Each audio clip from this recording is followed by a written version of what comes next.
Hello and welcome to the latest video and podcast from Fantasy Football Scout as we look ahead to Fantasy Premier League Game Week 15 and 16 as well. My name is Joe and we're going to be looking at the goals and assists imminent tables, which use the Fantasy Football Scout members area stats to try and predict future returns. We'll also look at the most sold players this week for a game. Look at the most sold players. I do apologise. Last week we looked at the most sold players in the game. This week we're just going to try and get everything down to an hour. We're going to have a nice lively Q&A at the end. We're going to look how we did at last week's tables and most importantly this week's tables ahead of tonight's deadline, which is this evening, so we've got to get a move on. So my name is Joe, as I said, and joining me to unearth some of those under the radar gems is Tom Freeman, Fantasy Football Scout's deputy editor. Tom, welcome. How are you?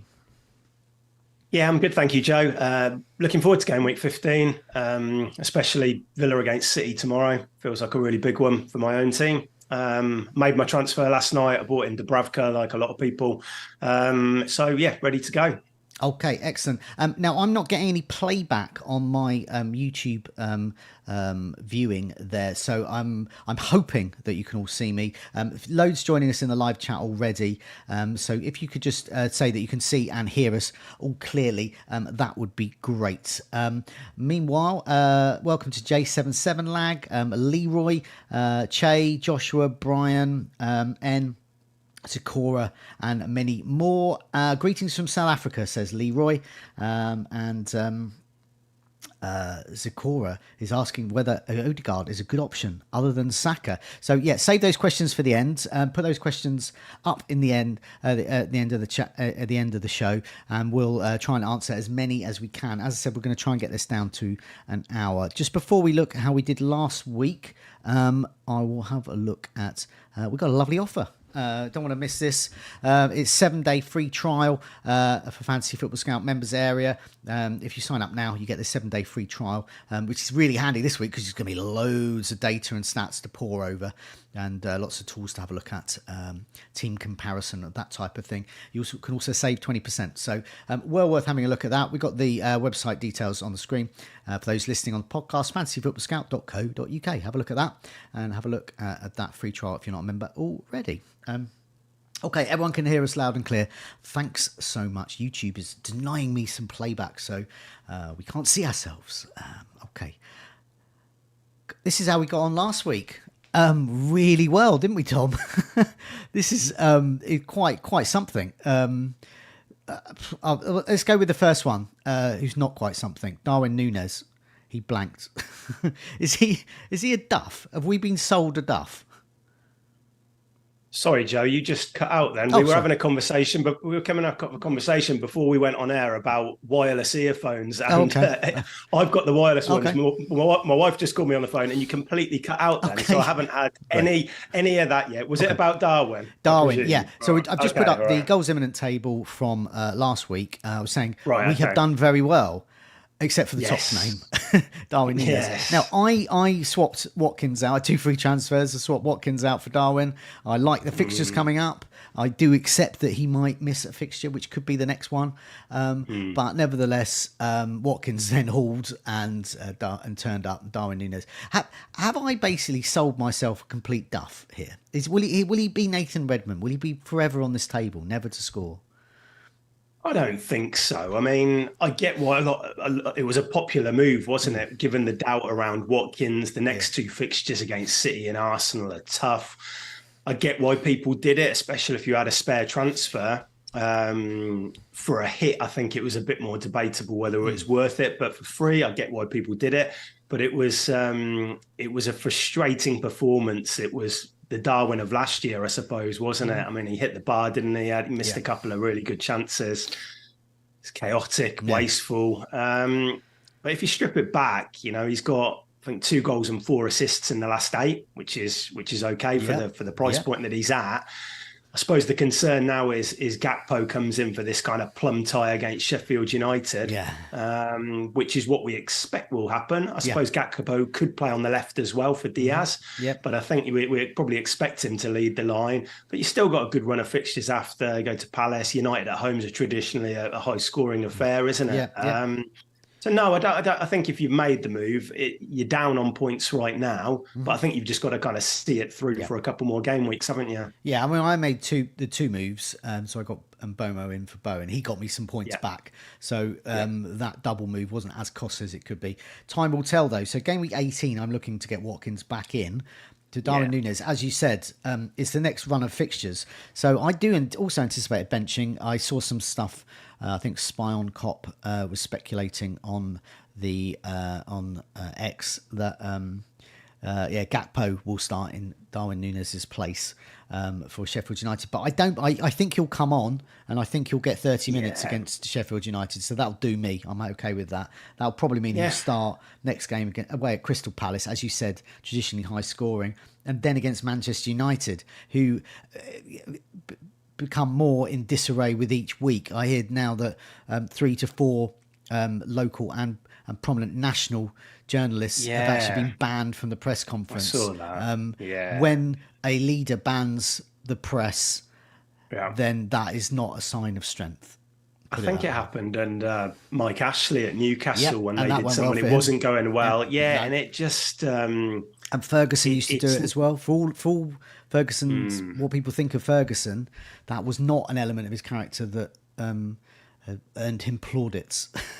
Yeah, I think they want the locals to be on side all the time, don't they? But you can't do that at certain moments. And so, yes, it's not looking good at United right now. No, so that's great for Liverpool to play because Liverpool will love to hammer them. As they often do. So Liverpool at home to Manchester United game week 17. I really want Darwin Núñez for that one, and then I want to remove him when he plays Arsenal game week 18. So I'm going to try and keep some money in the bank there. Next name, Mboma. I mentioned him, got him in. Lots of other people did game week 14. Another one with great run of fixtures. So he's got Brighton with who haven't kept a clean sheet yet. Then Sheffield United, one of the worst defence in Europe over the last 3 years. According to some stats I saw, which Chris Glover on Twitter showed this week. And then he's got Aston Villa at home as well. So Aston Villa not so great defensively on the road before blank. So, an assist. That's good. I mean, he was taken off around the 70th minute mark, which is unusual. But do you think that was just like to preserve him for this run of games that he'll play pretty much most games? I think so. I was a bit concerned when it first happened because he's a 90-minute man traditionally. So the reason why we brought him in is because a lot of his goals do arrive very late in games. So he came off on 77, I think. Yep. But there was no word of an injury. We haven't had any information since. I don't think Frank's had his presser, but I think it's absolutely fine with that. Great run of fixtures. Obviously got that blank in 18, so prepare for that. But I wanted a little bit more in truth than an assist, but I'm certainly not going to complain. It's a return, isn't it? Yeah, definitely. Alvarez is next. He got an assist as well. Manchester City, they're about to get a really nice run of games apart from the blank. So they've got Aston Villa away, but then they've got Luton away and then Crystal Palace at home. Crystal Palace, a bit of a bogey team for Man City though, and then that blank. But then they've got Everton and Sheffield United. So a tough decision for Alvarez owners, isn't it? He is ticking along nicely. They've got some nice fixtures coming up, but they do have that blank. And there's also the likes of, Isak perhaps at Newcastle, Watkins to come back in. What do Alvarez owners do? Well, he set up Foden's goal, so he got the assist, didn't he? I didn't think he had a great game. But I think we say it every week. I don't think Alvarez is ever going to be a priority sell because he's playing minutes in this City team who score a lot of goals. So you always want to keep him, really. Villa, Luton, Palace is a good run of fixtures. So I think it's quite difficult to know. You've got to pick your moment, haven't you? Because you're probably not going to be able to take him through 18, given that I imagine other people will be owning Haaland as well and Mboma. Yeah.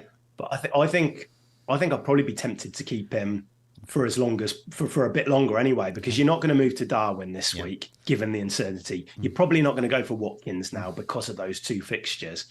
Isak, maybe, but again, he's just coming back from injury, 3 games in a week. Will he have his minutes managed? Don't know what's happening with Gordon. So I think he's a hold this week against Villa. Another assist, another return on our goal table, and this is where we get the smug points out. Barkley at Luton, It was so surprising that I actually put him as a blank. Eagle-eyed people on the screen will notice there's a sort of a makeshift assist over there. I quickly did it because Tom reminded me that he got an assist. So surprised. People aren't going to go there, are they? But we can be smug. He's playing well. He's doing well. He's been, he's one of those signings where your eyebrows raised when you saw it, along with Andros Townsend, and you're like, but he's doing okay. Edouard at Crystal Palace. I mean, Crystal Palace are coming to the end of their good run. They've got Bournemouth at home, but then they've got Liverpool, Man City, Brighton, Chelsea and Brentford to follow. It's quite a stiff run of fixtures there, so I don't think we're going to get any investment from people there. But nevertheless, we have touted Edouard for some time. He has popped on this table when he hasn't scored. He's always maintained his place here, apart from you move off the table once you score more than one goal. That's why he goes off. He moves off the table in a good way. Also, we highlighted that he was a talisman for Crystal Palace, not Eze.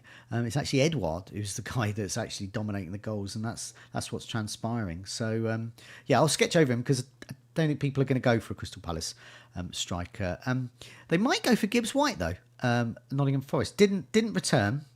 But Nottingham Forest fixtures, as we highlighted last week, and lots of us on these videos and podcasts have, Nottingham Forest got Fulham away, then Wolves away, then Tottenham, Bournemouth at home, then Newcastle, Manchester United. So only really one tough fixture from an attacking point of view. So Gibbs White is still worth getting, maybe. Is it just more that there's competition elsewhere? But yeah. I think that's it, because isn't it? 'Cause Mbomo was the player that everybody wanted last week, and you've only got so many of those slots. I watched the game against Everton on Saturday evening. Didn't think they were great, and it doesn't feel like. I think Forest have only got one win in their last 10, which was against my team, funnily enough. Yeah. And I do wonder now whether Cooper might shake things up a little bit. Gibbs White's been playing off the right this year. I wonder if he might try him in a kind of more withdrawn striker role or something, with Alanga playing off him maybe. I wouldn't make the move for him now. I think I can see why people did it a few weeks back, but I'd wait and see what happens with Forest, because they really struggled in an attacking sense on Saturday, I thought. Yeah, I mean, he can play a sort of false nine. Chris Woods may be injured for this one, so they may continue with that as well. And on paper it's a good fixture, but as you said, perhaps there's other assets to get. Another name here that we could have got smug points for perhaps was Iwobi. Did as well the week before, but blanked for us this time out. But for Fulham, I don't think people are going to go there. Cunha at Wolves. A lot of people interested in Hwang. I got Cunha in the Sky game, so I'm very pleased with this surprise goal this time out. Wolves are top of the fixture ticker over the next 6. Burnley at home, Nottingham Forest at home, West Ham away, Chelsea at home, Brentford away, Everton at home. It's a lovely run up to Gameweek 20. And I haven't even looked beyond that, so they may be even beyond. I think Cunha's a good differential. I think he's playing up front. I've had him in Sky for 2 weeks. He's got me returns each time. Yeah, he's returned in his last 3, I think. He's in the differential picks this week.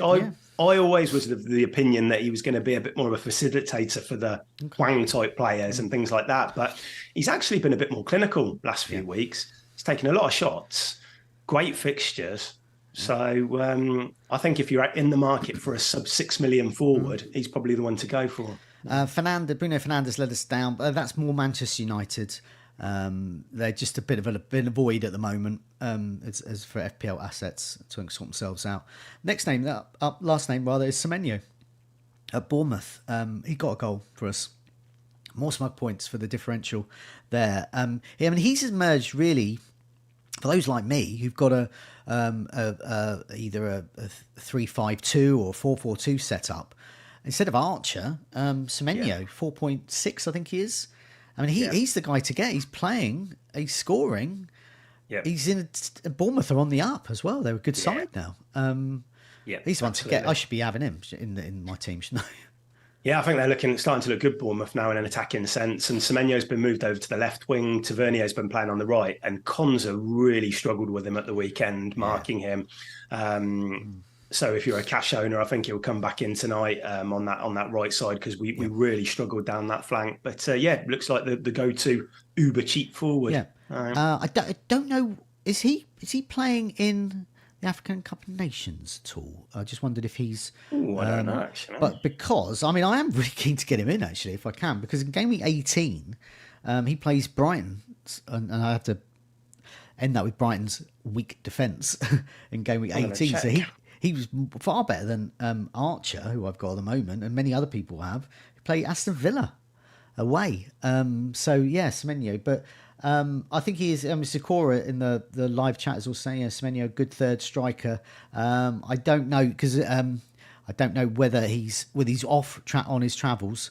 But even if he is, I mean, I'm quite happy to bench him for a little while afterwards because I only really want him a bit for. So FPL Big Head plays for Ghana, apparently. Is he in the? I presume he is called up. So I presume he will be. Yeah, just trying to have a look. I would imagine he is. Neil put together an article on the site recently, which lists all the players. So that is a caveat there. That could be sort of game week 21. I think it is to game week 24. You could be without him, but then he's a cheap third striker. I mean, I've been happy. I've got Archer in my team. I'd be happy to not field him for the. He's we're up to now game week 15 for the whole duration of the season. He's on the list for AFCON with Traore and Dango from Bournemouth, so that is something to be aware of. But if you take that out, if you just look at it at face value about the best cheap forward in the game right now, it's I'm definitely looking if I've got a transfer free, I'm eyeing that up for game week 17. He plays Luton at home, and then he's got that, and then. And sorry, then he's got Nottingham Forest the way. Sorry, I don't know what I was saying about Brighton. I was looking at the Crystal Palace fixture there. Sorry about that in Game Week 18. What I mean is he's got a really great fixture in Game Week 18 against Nottingham Forest. So apologies for saying it was Brighton earlier. So, Semenyo got Crystal Palace up next, then Manchester United, then Luton, then Nottingham Forest, then Fulham. So it's a really good run, up until, he goes away. I'm very tempted. I hope I can make that move But things coincide, injuries, and I probably won't be able to. But I hope I can. Okay, let's move to assists imminent. We also did well here, and what was good about this one is we highlighted a particular famous FPL figure in Alexander Arnold who did more than did well, but we also got two other assists as well, so it's always good to actually highlight the assists. So Alexander Arnold got us a goal, but Luca Dean, Villa, just what's the latest there? I mean, Aston Villa always perhaps with not the fixtures at the moment, but from game week 18 might be looking there. What's the latest? Moreno, is he back? Is Luca Dean still the best? Moreno played in Europe last week and he actually scored the winner. So his fitness, he's building his fitness, he's getting match sharp. Dean's been doing well, but I think, and it might come as soon as tomorrow, but I do think that Dean will drop out a game soon, and it's going to be a real battle between those two because Dean's played very well this year. It's going to be hard to make them an FPL pick because there's a bit of uncertainty there with it. Okay. Alexander Arnold's up next. Just before we talk about him, just a reminder to everyone to do press that like button and do subscribe if you're not subscribing already to keep up to date with our latest videos and podcasts. Good few hundred of you in the live chat at the moment, but not so many likes, but I'm assuming you just forgot to press the button. So just press the button. Alexander Arnold, he rewarded us with a goal and an assist. That could have been 2 goals. Could have been a clean sheet if they had Alisson in goal and weren't defensively suspect. But nevertheless, attacking returns, Alexander Arnold's more than delivered. He's tough to get in to sides, isn't he? I mean, is he in the scout picks this week? So I know we were speaking about it yesterday. Yeah. You were trying to sort of squeeze him into the scout picks and wondering how. It was very hard. This is probably the most difficult scout picks of the year because there's certain players that you really want in there.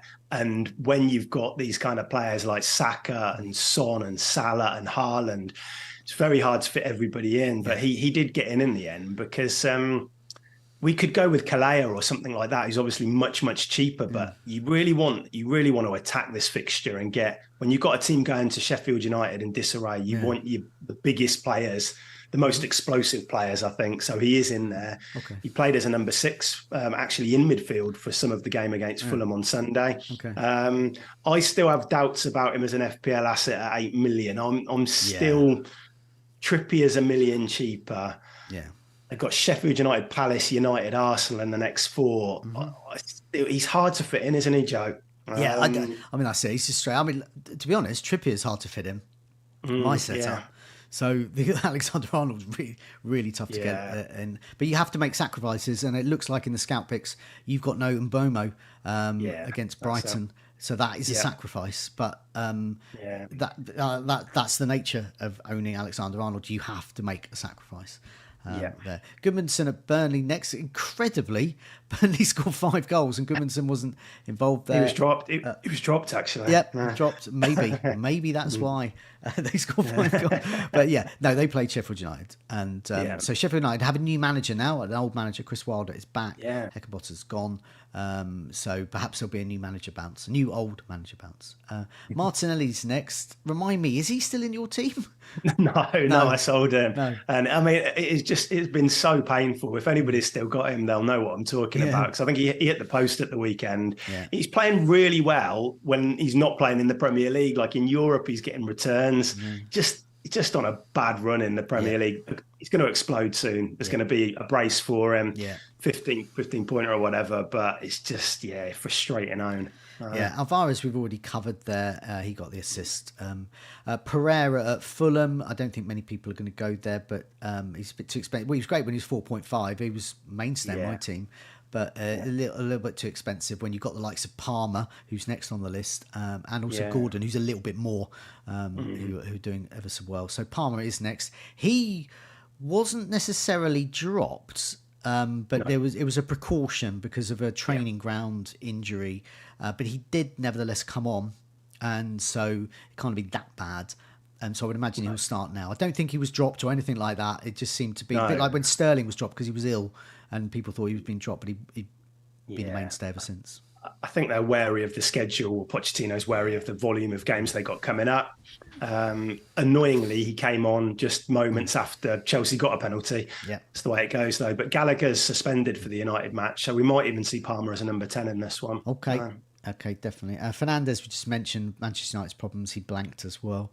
And then we did get an assist from Salah, ever reliable. Didn't score. I mean, it was a thriller, but it was more those sort of long range experts providing the goals. Alexander Arnold and McAllister's goal.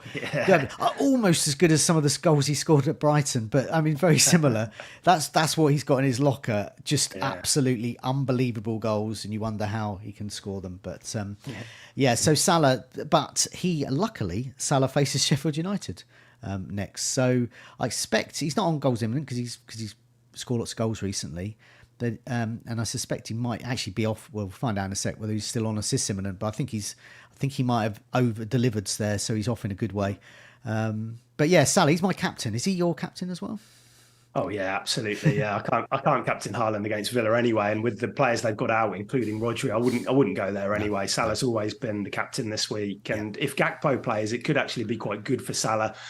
He's a bit more. He drops a bit deeper, so. Yeah, you're going to want double digits from Salah this week, aren't you? Yightio. Okay, let's have a look at the latest goals imminent table. So this is going into game week 15, and I'm going to say 16 as well. So give us a second chance, because we're not going to have a goals imminent video ahead of game week 16, which takes place this weekend. I'll be back doing a team reveal video. We'll have lots more content as well at Fantasy Football Scout. But so this goals imminent will cover us for game weeks 15 and 16. So we get a second bite of the cherry here. Darwin Núñez, unsurprisingly, is top. 6 big chances, fluff them all. And he plays Sheffield United and Crystal Palace next. It's debatable whether he starts both, but he might get minutes, should get minutes. He should have scored at least 2 goals. He scored none in the last 4 game weeks. He's had 19 shots, 12 inside the box. And a lot of those shots on target. Obviously, if you hit the post, the crossbar, that's not on target. That's missed the target. So I don't know how many times he's hit the woodwork. I think there is some kind of table at Fantasy Football Scout on that, but I suspect a number of those shots were actually sort of nearly on target. I'll interrupt very quick. He's hit the bar 5 times this season, 3 more than any other player. Right. Okay. So I mean, if we think some of those have been recently, you can add on a few more shots on stroke nearly on target. We've spoken about him. I'm happy to keep him. Next fixtures are good. I'm even resigned. I'll be surprised if he starts against Sheffield United, to be honest. But I'm going to field him because I'll take 20 minutes of him. over 90 minutes of Archer any day of the week. Yeah. Yeah, I completely. Yeah, I would as well if I was in your boat. And Bomo is next, which is great to see. So he has had 13 shots in the last 4 game weeks, 7 of those at close range. He should have, he's had no goals last 4 game weeks, but he should have got at least 1, maybe 2 goals. He's got Brighton, who haven't kept a clean sheet. Sheffield United, not just one of the worst sides this season, over the last 3 seasons, and not just here in England, also across Europe in the top 5 leagues. I have high hopes, put it that way. Brian and Bome, I mean, in your team now, and presumably you have high hopes too? Oh, yeah, absolutely. The fixtures, I mean, Brighton and Sheffield United haven't got a clean sheet between them all year, have they? No. Villa traditionally a much better side at home, so the fixtures in place there. Yeah, I mean, he should do very well over the next 3. Trossard's the next name on the list. He had 4 big chances, fluffed 3 of them. But he has scored. He's got 4 shots on target, 12 shots, 7 at close range. Once again, great fixtures, Luton and Aston Villa. I don't expect him to start both of these. In fact, I suspect he started the last one, so it could be Havertz comes in his place. But he can also replace Martinelli. So he's quite... he can be used in a number of positions, which is sort of to his detriment as an FPL prospect. But I think his owners, if I owned him, I'd keep him, and I'd take 20 minutes of him against Luton or Villa. Yeah, he played in the midfield, didn't he, at the weekend? Yeah. But like you say, he can play at the left. I think the false 9 experiment is probably over, given that Jesus is back and Nketiah is there. I'm not sure if he starts against Luton. Villa, I don't even know if he'll play that one, to be honest, because I think that they might go full strength for that. And I don't think Trossard's in the first choice 11. No. So, but if you get him against Luton and he does play, he's obviously a great option. So. Just to remind people that this table here is sorted by expected goal delta, which is basically if it's a minus, they're underperforming. If it's in the plus, they're overperforming marginally. And I've sorted it by that. So basically, these are the ones that are the most underperforming, but they have good stats. And so that's why a lot of them have minus there. Gibbs White, we've already mentioned. Wobie, we've mentioned as well. It's worth mentioning Gibbs White has 12 shots, 9 inside the box last 4 game weeks. And Wobie has had 9 shots, 3 inside the box last 4. Bailey at Villa, I mean, I'm going to slightly dwell on him because even though they've got tough fixtures, Man City and Arsenal, and I don't think anyone's going to go there because he's a such rotation risk, but whenever he plays, he always seems to do well. He always seems to get a return. So do you think he's going to get any minutes in the next few matches? I'm not sure. I was pretty big on him starting at the weekend. I thought he might come in for that one. This one at home against City, I'm not sure. He feels like an impact sub to me in this one. Somebody who can come off the bench, but he did do very well against City last year. He scored against them at home. Yeah. It's a very risky pick because you've got Zaniolo in there, you've got Tielemans. I don't think the cash right wing experiment is going to happen in the next 2 fixtures, which helps Bailey. Okay. But Diaby's definitely going to come back. I say definitely, as sure as I can be. He's going to come back in tonight, so it's risky. So, okay. Not tonight, tomorrow. Sorry. Meanwhile, in the live chat, Estin Brown has emerged. Says, "I'm late, but I'm here." Well done. Welcome. Kalesho at Burnley is next. He scored. And obviously in the last 4 game weeks, just 3 shots on target, though 9 shots, 6 inside the box. He's one we can get smug points for. No one is going to get him in, I don't think. But Semenya, we've already covered. He is still here on this table. So he has scored once. If he scores twice, he's off the table in a good way. Marginally overperformed. He's got half a goal overperformance. But he's had 10 shots, 7 inside the box, 5 of those on target. So not shooting as much as, say, Darwin Núñez, but he's being more accurate and he's making and he's providing better returns at the moment. And he's had 1 big chance and he scored from it. So we've spoken about him at length. He's definitely a great player. If you've got the transfers, especially with game week 18 in mind when Bournemouth play Nottingham Forest away, he is a good asset to have. Doku's next. I don't know what the latest is with Doku. I'm going to doing a team news video at 3:00 with Neil, so hopefully I'll find out. I just spotted it. I think Guardiola spoke just before we came on Oh, air, good. and he said he was going to be assessed this Brilliant. afternoon. So not much clarity on that, unfortunately. But he said they had another training session and he would speak to the doctors. So. Okay, so Doku, I mean, obviously a great player. I do wonder whether he's a good FPL asset. He does look amazing, but he is going to be competing with Grealish, and he's going to be favoured in certain fixtures. But so his stats are 9 shots, 7 inside the box, 3 shots on target, and he has scored. And he's got Aston Villa and Luton up next. So if he is fit or he's going to get significant minutes, yeah, he's definitely a hold if you've got him. Elise's next. So we mentioned Edwards as being the talisman. Not Eze, who's unfortunately injured still, but could be back soon. Elise, 5.8 million. Not great stats, but it does figure on this table. Could get us more. Plays Bournemouth next. Just got 1 goal, a couple of shots on target, 9 shots, 6 inside the box. I prefer Edouard. If you're gonna go for Crystal Palace, go for Edouard. But they're fit, as we said earlier, their fixtures run, so probably won't dwell on Elise. No, the fixtures after Bournemouth are absolutely terrible. They've got Liverpool, City, Brighton, Chelsea, Brentford and Arsenal. I mean, it's the worst possible run you can go on. So now isn't the time for Palace. Right, yeah. Okay, well, let's have a look at assists imminent. Who's due to assist in games 15 and 16? Alexander-Arnold. So he scored, he did assist over the last 4 game weeks. But there's more to come. So if you can get him in your team, if you have got money to spare, which not many people do, he's 8 million. He's created 10 chances. He's had 11 corners. He's scored twice and assisted. And he's had 4 successful crosses. And he plays Sheffield United and Crystal Palace next. Yeah, I mean, there's no doubt we've spoken about him at length, but there's no doubt he is a great asset to bring in, but he's too expensive. But he's in scout picks. Yeah, I mean, if you in terms of if you were to build a free hit team like the Scout Picks is, he'd absolutely be there. We've got a nice little tool in the members area where you can. It's called Chances Created Conceded, where you can look at where opposition sides created who made the pass, which leads to a shot, basically.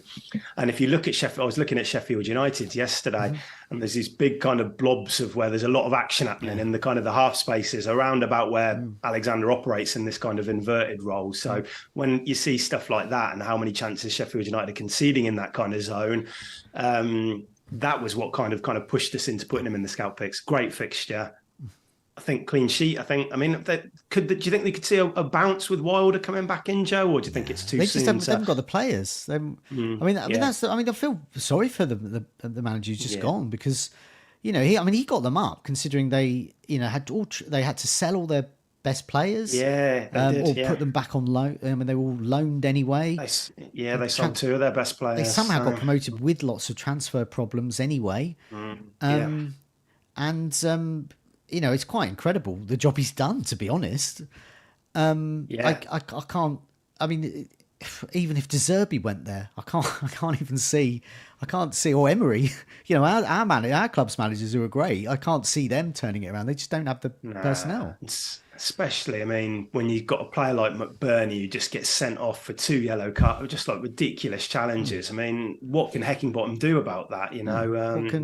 What can Wilder do? So, I mean, I guess one thing he could do is try and shore them up. Basically become a sort of San Marino kind of thing of 11 players in front of the ball.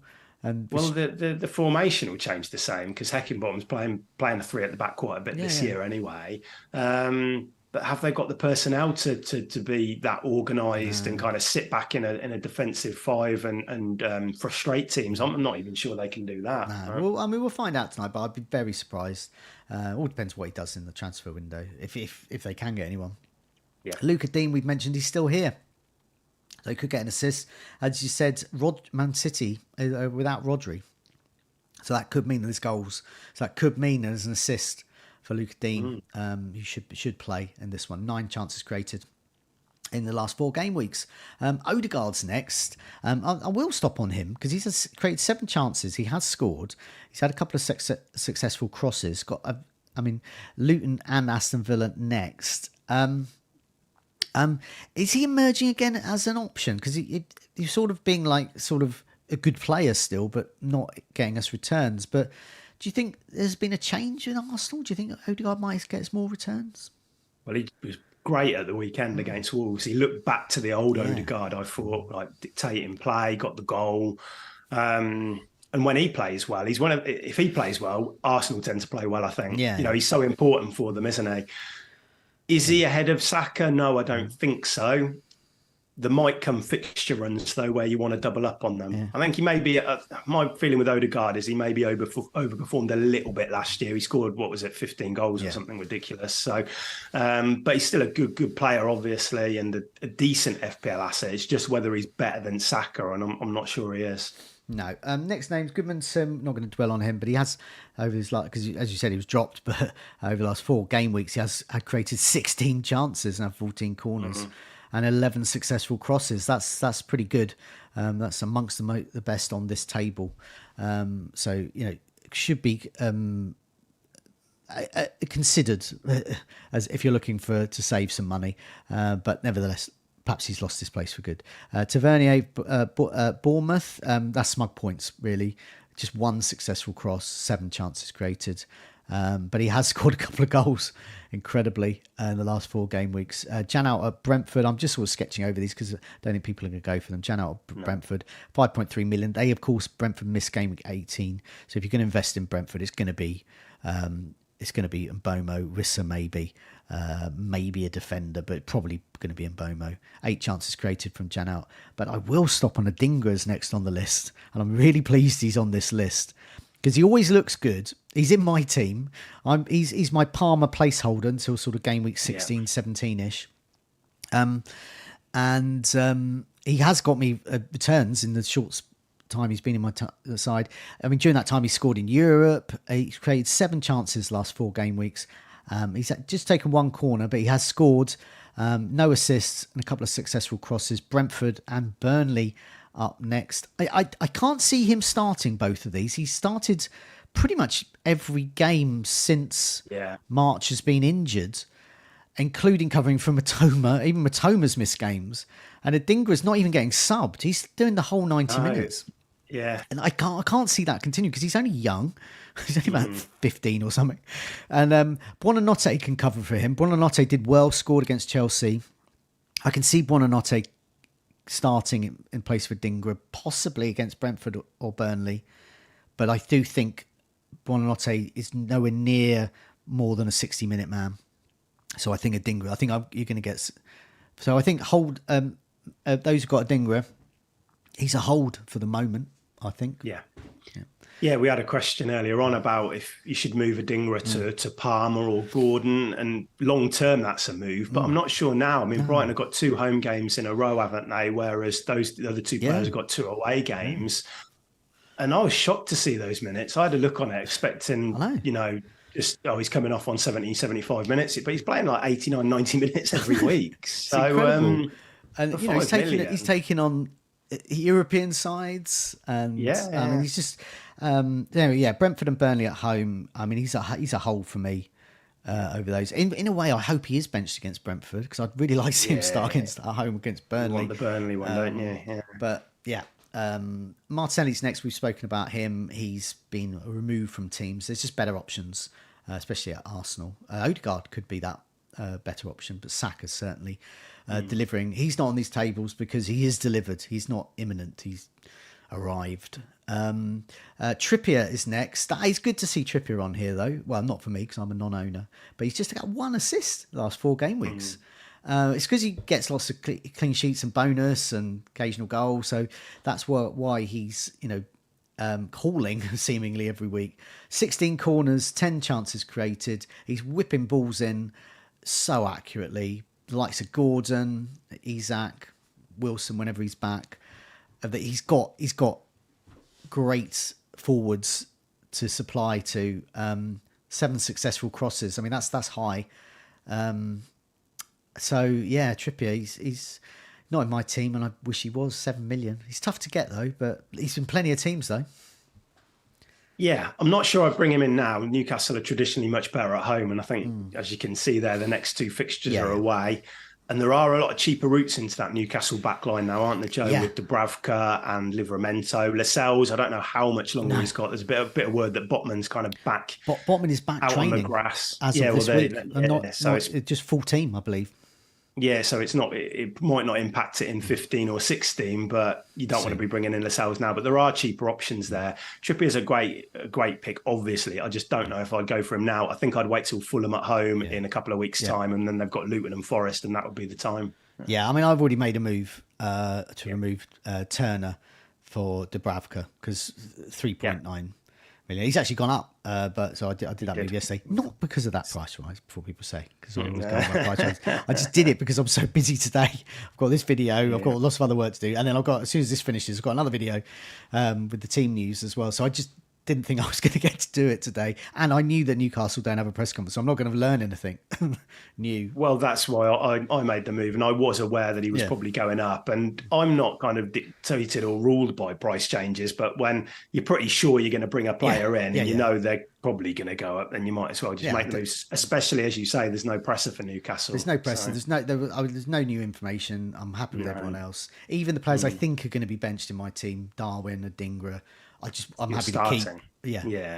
Even if I'm happy to play them for 30 minutes or so.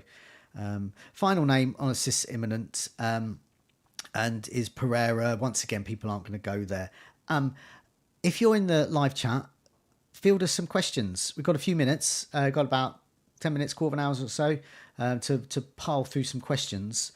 So do put your questions in the live chat. Just a reminder that for you to press that like button. It really helps us out. And also subscribe to keep up to date with everything. I'm going to put up the Goals Imminent Q&A. It's just the opening screen, but I can pretend it's the special Q&A one. Okay, I will go through the live chat now and have a look at some questions. We'll do our best. FPL Studs asks, who is the best Martinelli replacement for 7.8 million or below? So 7.8 is specific to him, but let's say 7.58 million-ish and below. Well, Mbomo would obviously be top of the list. You might already have him. Mm-hmm. You could then, if you want to shift funds into other areas, you could go a bit cheaper. You could go for somebody like Palmer or something like that. Gordon, I think, was spotted in training this morning. He's got a flag on him, but he'd probably be okay. I actually think this week, Bowen can do really well against Spurs. I think I've got a funny feeling West Ham are going to cause Spurs quite a few problems on the break this week. Bowen's back. He hasn't done much yet, but he's playing through the middle on the counter attack. I think. I mean, we saw what West Ham did at Brighton earlier in the year when they only need 20% of the ball or something, and they're probably more dangerous when they haven't got the ball and they can hit teams quickly. So I still like Bowen. I just got rid of him from Bobo. So. Well, I get that, but I annoyingly agree. I think Bowen will do well. Let's hope he doesn't do anything because I don't know him. But I do think the next few fixtures in Bomo, if you do not have, if you're looking for a differential, I think Kulusevski, who did well against City, a good option because he's sort of filling in that Maddison role and he's doing it really well in terms of his creativity through the middle. We put him in the differential spot, the differential in game week 13. So he didn't return immediately, but then he did very well in 14. And I think he's a good pick. I think without Maddison there, I think he's going to take on a bit more of a senior role for creativity. He needs to sharpen up his finishing a bit, but I think he's a good player, Kulusevski. He's a perfect player for Postecoglou, I think. So. Okay. Right, so I'm just looking through the questions. Would you play Lascelles or Adingra? So I mean, I own Adingra. I don't own Lascelles. For me, my version of Lascelles is Anderson at Palace. So Anderson's got Bournemouth at home. So I have that choice. That is a choice I have. Play Adingra or Anderson. In your case, Lascelles. If in doubt with these things, always go for the attacking player. And I do think there is a possibility, though, Adingra will be benched. But don't have a go at me if you see that, because Adingra, I think, would come on for the last 30 minutes or so. And I would take that. Because I do rate Adingra. And all you're missing out there is that sort of getting more than 60 minutes points. You're just one point you're missing out on there. Whereas with a defender, if you definitely think they're going to get a clean sheet, I don't know. Yeah, I mean it's a good fixture against Everton, but I personally will always favour the attacker to just go for the upside. Yeah, I'd play a Dingra too. Yeah, I'm not sure. I mean, Everton at home, Man United kept a clean sheet recently, but Everton created quite a few chances in that game. They're generally doing okay under Dyche. Yeah. Newcastle not quite so strong away from St James's Park. Lascelles an attacking return. It could happen, but it's probably going to only happen a couple of times in a season, 2 or 3 times a season. He hasn't got the, it's not like you've got Livramento who's going to get forward a lot and put a lot of crosses in. You're going to be relying on a set piece. So I think taking all of that into account, I would risk a Dingra at home against Brentford. Next question. Would you stick with Isak or take a hit for Darwin? Darwin X minutes also a doubt. If I had Isak, I would stay with Isak. Yeah, keep. You sort of, all these players might get some rotation, but Darwin was more likely to get rotation than Isak, and they're both on paper got good underlying stats anyway. Isak better. Newcastle, good fixture. Sorry, Joe, as well. Newcastle's next 5 are really good. Yeah. I would just stick with that. I mean, I was when I removed Watkins last week, that was the decision: Isak or Darwin. And so I went the Darwin way. You just got to stick with that because whoever you've got there, and also with Isak, he was away to Luton in Game Week 18, which is a far better fixture than Darwin's in Game Week 18 when he faces Arsenal. So I'm looking at moving back to Watkins. You've got the luxury. You can just stick with Isak because you in that position, you could easily get a stronger return in that. It'll be interesting to see what happens because I think Wilson's close as well, isn't he? But it'll be interesting. I mean, Champions League's coming to an end now. They've only got one more game there, haven't they? So it'll be interesting to see who Howe favours and if he's going to rotate them, if he's going to put Isak onto the left wing. But then Gordon's playing so well there that you don't really want to do that. So, but Isak's still a good pick. Tino asks, "Hi, is Gordon playing?" My understanding from what I saw on Twitter that he was seen in training. So that would seem likely.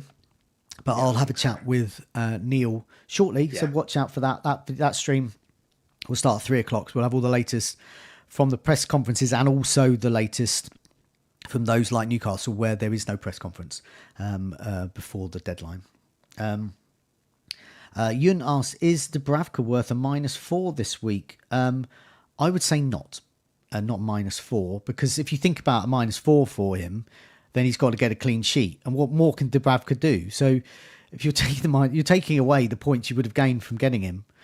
And yes, he might get some bonus, he might get a clean sheet, but then that's like, no, I just wouldn't do it. I mean, even if you got Areola, you could get some save points, or if you've got Johnston, you might get a clean sheet. I would do that move later. He's still cheap. He's only gone up 0.1. You've got 0.1 again soon. But I think if it was, you could only do it for a hit, I'd wait until 17 when they play Fulham. Because away at Everton, away against Tottenham, I mean, they're not. I did it because it was for free and it means I don't have to play Areola at Spurs this week. Well, but he could get save points, like you say. So I mean, I've got Areola and Dubravka now, and they actually rotate quite nicely. If Areola could actually get a clean sheet, because who are you going to play next week then? Well, in Game Week 16, I'm looking at the fixtures. West Ham play Fulham away, and Dubravka's got Tottenham away. Not only do I have no Fulham attackers, but I do have Son and Porro. I just think I'm going to play Areola, so definitely not. I will as well. Dubravka, you might not even play him in Game Week 16, so no, hold fire with that one. Cathal asks, is Livramento a good transfer in for Game Week 16? Good, what, for Game Week 16? I presume he means Game Week 15, because that would be an awful transfer because they play Spurs away. I think, I mean, he looks good, but I mean, there's still threat of rotation with Hall, isn't there, with Livramento? But he looks to have nailed the place in Burns' absence. Well, I own him, and there has been a benching. Who was it against? Was it against Bournemouth? So it didn't really hurt because they lost the match anyway. Thought he looked great against United going forward. But there is that, he's coming back from a long-term injury. They've got Lewis Hall there. Wouldn't surprise me if he sat out one of the next two fixtures. I'm hoping it's the Tottenham one. Okay. There's a bit of risk. But I think if you're going to keep him until, say, next year or whatever, if you're going to keep him over the whole of December, I think it's fine to bring him in. You've just got to accept that he won't play probably every single game.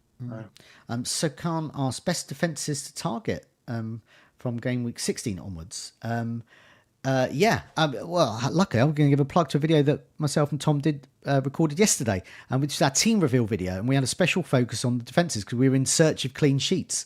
So we answered that question. We looked at the best defences, we looked at expected goals conceded, who were the best by that metric. We also looked at the best defenders in terms of attacking threat, in case you think you're not going to get any clean sheets. So we answer that question in that video. Do have a look back. It's a very short video, and it's a team reveal. I think it says something like on the thumbnail, need clean sheets, but it's essentially mine and Tom's team reveal for game week 15. Have a look at that, and that reveals all. Some teams there will not come as a surprise, the ones that we're backing. Subadip asks, start Tsimikas or Palmer? I mean, I once again, I would always favour the attacker, and Palmer's on penalties, but that is tough because he's playing Sheffield United. Tsimikas, who would you do? Tsimikas is really hard because if we knew he starts, you'd play him every. It's the best fixture you can possibly get. There is a little bit of doubt that Gomez could play, but I still think I'd risk Tsimikas because if you bench him and he starts this game, I'd be so frustrated with myself that I would just I would start him, and if he is on the bench, just hope he doesn't come on at all because it's such a good fixture. This. I think I'd play him. You'd play Palmer. I'd go for Palmer just because he's on penalties playing Manchester United. Yeah, so, no, I get that. I just always favour the attacker. FPL Silky Ice. Which Arsenal defenders do you think will be rested? Tomiyasu, I think, has got a slight injury. I don't think he'll be risked. I think Ben White will come in for him. Zinchenko could be, and possibly Gabriel could be, because Kiwor could come in. Good. I mean, basically, who's not going to be? I don't think Saliba or Raya will be. Yeah, so I'm just looking at the predicted lineups which Neil puts together, which are always worth a look. He's put in Ben White, Saliba, Gabriel, and Zinchenko. Okay. But there are a lot of caveats in the kind of write-up, which is worth a look, which is talking about, Gabriel was benched for accumulated minutes, wasn't he, against Sheffield United, was it? Because that included his Brazil excursions. Yeah, and he's played a lot of minutes recently, so it wouldn't surprise me if he sat one out. But at the same time, Luton are they're a very physical team. They put a lot of crosses into the box. And Arteta might be thinking, I need Gabriel for this one. You lose some of that physicality if Kiwior comes in, I think. So it's very, very hard to call. Yeah, it could be the Villa game that he misses. Could be. Yeah, but then that's such a good game. But he's got to. If he's in the red zone, as they say, he's got to sit out one of the games. Yeah. So it'll be interesting to see. But yeah, I think Ben White coming in at right back, that sounds pretty likely. And then Zinchenko on the left, because obviously if Tomiyasu isn't ready, then Tomiyasu, they don't have that many options, do they? So Felix asks Eze to either Gordon, Palmer, or a cheap Tottenham asset. So, perhaps Kulusevski, if you can afford them, or also Brennan Johnson. My preference, I think Gordon would be the best one. Yeah. But if you need the money, go for Palmer. So, for example, in my case, my move, Adingra is the one I'll be moving on at some point, and so I'm going to move to Palmer because that's what I can afford. But if I could afford Gordon in an ideal world, I would get Gordon. Because I just that was mine. Sorry to interrupt, Joe. No. My transfers last week was Adingra and Martinelli to Mbomo. And I went Palmer, but I would have gone Gordon, but I just couldn't afford it. No, so if it was, I think they're both great options, but I think if I could just pick one, I'd pick Gordon. It's a 0.7 difference, so it's quite substantial. So it really is, depending on what setup you've got, when you wildcard as well, because that's going to be based on how much money your team has made. And I wildcard Gameweek 8, so I'm probably in the Palmer camp there. But yeah, Gordon, I mean, there's no denying, I think he is the best one out of those. Stephen Davin asks, start Palmer or Nketiah? I would start Palmer because I don't think Nketiah is going to start, but you never know. Yeah, he's in that predicted lineup, but again, it's very difficult to know because Jesus is back. Jesus probably ain't going to play all 3 games. No. You'd expect him to play at Villa, so maybe this isn't an Nketiah game, but it does come with risk because it's not guaranteed. I would be tempted to risk him and play him, but because I think he probably will start, but it's by no means certain. So Historia Films asks Darwin and a Dingra owner here, same as me. Do we start or bench? Well, I don't know whether you came in a bit later. I do think that both of them will be benched this week, but I also think both of them will come on for significant minutes. And potentially get returns. In Adingra's case, he's not a sell because if he is benched this week, he's got Burnley at home. In fact, Adingra owners, you want him to be benched for this one because you want him to play against Burnley at home in game week 16. So they're both keep and hope for the best, but do not expect them to start. I think both of them. So it depends on the type of manager you are. If you want guaranteed starters, then perhaps you could bench one. Yeah, I mean, if you own Darwin, you can't be one of those managers that wants only go because you know the risks when you sign him that he isn't going to play every game. I think you play Darwin regardless tonight. I think if you've got a good first sub and you think Adingra might be benched for it, then I don't mind kind of keeping him in reserve. But for Darwin, I think you've got to play him because 20-25 minutes at Bramall Lane, he could still get a return. Okay, I'm going to just rattle through all of these. We've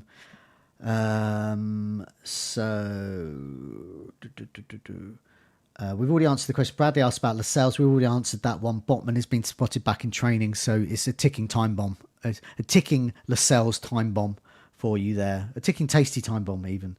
Martinelli to Saka for -4 this week.